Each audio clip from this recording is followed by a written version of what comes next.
pour Europe 1. Le journal des médias. Pour le boulot, bien sûr.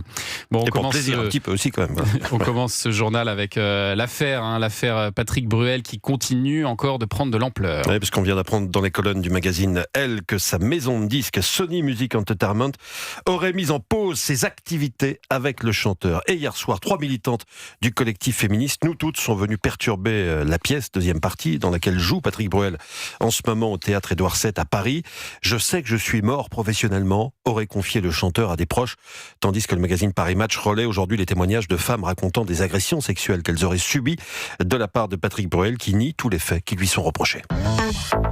Et puis France Télévisions arrête l'émission Bel et Bien Ensemble après seulement une saison à l'antenne. Bel et Bien Ensemble, présenté par Agathe Le Caron chaque matin à 9h50, va disparaître des grilles de France 2 à la rentrée. En fait, l'émission est diffusée du lundi au samedi, et il y a seulement l'émission du samedi qui s'appelle pas Bel et Bien Ensemble, mais seulement Bel et Bien. L'émission originale, oui, qui va être au départ maintenue. Et selon CGTV, les maternelles XXL, présentées tous les matins par Marie Portolano, qui succédait justement à Agathe Le Caron à ce poste, là c'est sur France 5, pourraient aussi disparaître à la rentrée. Alors avec Duel en famille, Flavie en France, et donc Bel et Bien et les maternelles XXL, ça fait 4 quotidiennes qui devraient s'arrêter la saison prochaine. Et comme vous le disiez, c'est peut-être seulement un début. Toujours concernant France Télévisions, le conseil de France Télé s'est réuni cette semaine à huis clos. C'est l'opinion qui nous l'apprend.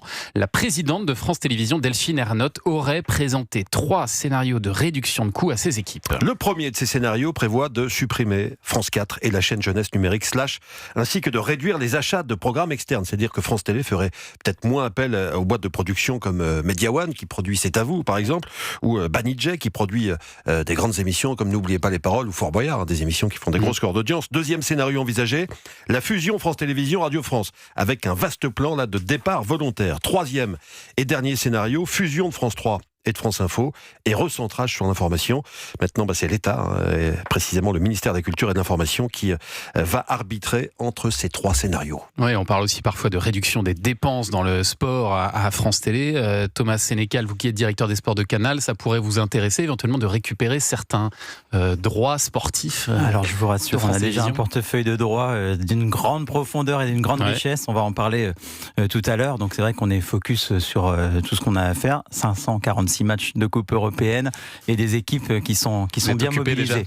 Mais sur les droits, on est toujours vigilants et toujours discret aussi sur nos projets et nos ambitions, bien évidemment. Roland-Garros, par exemple, ça pourrait vous intéresser?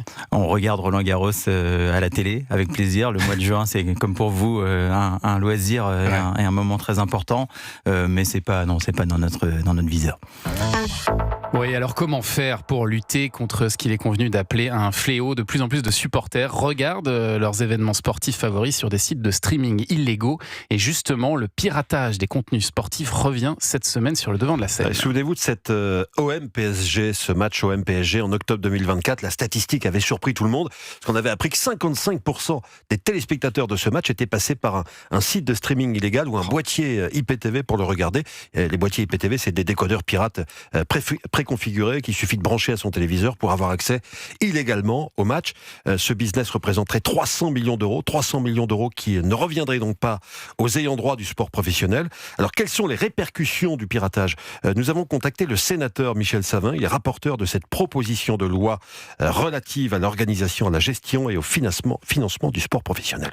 C'est un vrai fléau pour l'économie du football professionnel. Ça concerne tous les sports professionnels, mais essentiellement le football professionnel. C'est un manque à gagner pour les clubs, mais c'est aussi un vrai problème pour les diffuseurs qui aujourd'hui mettent un certain nombre d'argent pour avoir le droit de diffuser ces retransmissions de rencontres de sport professionnels et qui aujourd'hui ont la crainte de voir un nombre de retransmissions piratées. Donc c'est un vrai problème aussi bien économique pour les clubs que pour les diffuseurs. Voilà, Michel Savin qui veut donc proposer une loi pour encadrer tout ça, Thomas. C'est vrai que c'est une catastrophe pour vous, Thomas Sénécal, ce piratage. Vous êtes en première ligne là-dessus. On est en première ligne. L'Arcom avait estimé en 2003 à 1,5 milliard le préjudice pour toute la filière. C'est-à-dire que si on aime son club et son sport, effectivement, on s'abonne et on paye et on ne contourne pas la loi. Je rappelle que c'est un délit. Le piratage, Canal prend le sujet très au sérieux, accompagne toutes les actions collectives avec l'ensemble des diffuseurs qui sont menés. On a beaucoup de concurrents, mais le piratage, c'est notre premier concurrent finalement sur le marché, et donc on le prend effectivement très au sérieux. Et vous pensez qu'une loi peut vraiment résoudre les choses quand on voit qu'aujourd'hui il y a des gens qui diffusent depuis le Brésil des matchs français, c'est quand même très compliqué de réglementer. On est très tout ça. mobilisé sur le sujet, on remporte un certain nombre de succès en cassant finalement des liens et des possibilités de regarder les matchs gratuitement. Donc on est mobilisé, on fait tout ce qui est en notre pouvoir, et ça me semble aller aussi dans le bon sens, donc on soutient. Pour l'instant, en tout cas, cette loi est reportée. On n'a aucune nouvelle date pour l'examen du projet de loi, Julien. Ouais, les députés qui la soutiennent sont montés au créneau en signant une tribune publiée par Le Parisien aujourd'hui en France.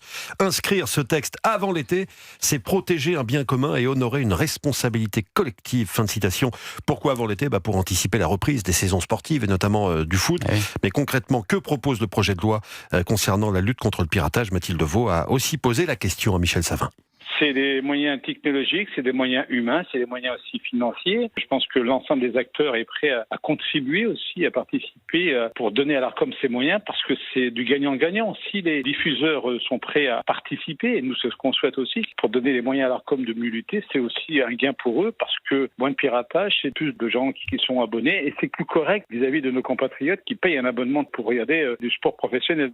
Le sénateur Michel Savin pour Europe 1. Bon, même si la proposition de loi est acceptée d'ici le début de l'été, il faudra attendre encore quelques mois, le temps de mettre en place tous ces moyens pour lutter contre le piratage. Et vous avez vu, visiblement, il compte sur vous pour mettre la main à la poche, Thomas Sénécal. Et il compte sur les diffuseurs pour participer à l'application de cette loi. On sera là. Vous serez là, parfait. On va continuer à parler foot dans un instant. Merci beaucoup, Julia, pour ce journal des médias.